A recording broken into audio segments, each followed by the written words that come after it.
ملا نصرالدین کے گاؤں میں ایک اونچی جگہ تھی جہاں رات کے وقت تیز ہوائیں اور انتہائی سردی ہوتی تھی۔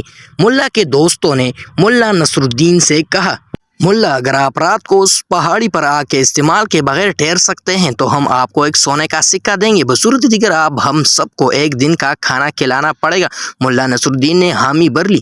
رات وہاں گئے، صبح تک اس پہاڑی پر رہے اور سردی برداشت کی، اور جب وہ صبح آئی تو انہوں نے دوستوں سے کہا، میں جیت گیا ہوں، اب مجھے سونے کا سکہ دے۔ وہ بولے، ملا، کیا تم نے آگ استعمال نہیں کی؟ ملا نے کہا، نہیں، ہاں، البتہ صرف دور ایک گھر میں کھڑکی کے آس پاس روشنی تھی اور یہ واضح تھا کہ وہاں ایک شمع روشن تھی۔ دوستوں نے کہا، اسی آگ کی وجہ سے آپ کو سردی نہیں لگی، لہٰذا اب آپ ہار چکے ہیں اور ہمیں ایک دن کا کھانا کھلانا ہوگا۔ ملا نصرالدین کچھ سوچتے ہوئے مان گئے اور مقررہ دن آنے کا کہا۔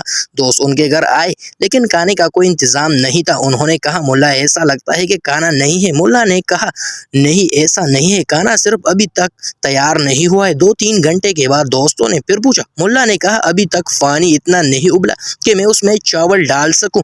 سب دوست باورچی خانے میں گئے یہ دیکھنے کے لیے کہ پانی کیوں نہیں ابل رہا۔ انہوں نے دیکھا کہ ملا نے اونچی جگہ پر برتن رکھا ہوا ہے اور نیچے ایک چھوٹی موم بتی رکھی ہوئی ہے۔ دوستوں نے کہا، ملا، یہ چھوٹی موم بتی بڑے سائز کے ایک برتن کو 2 میٹر کے فاصلے سے گرم نہیں کر سکتی، آگ بڑھانی ہوگی اور برتن کو بھی نزدیک کرنا پڑے گا۔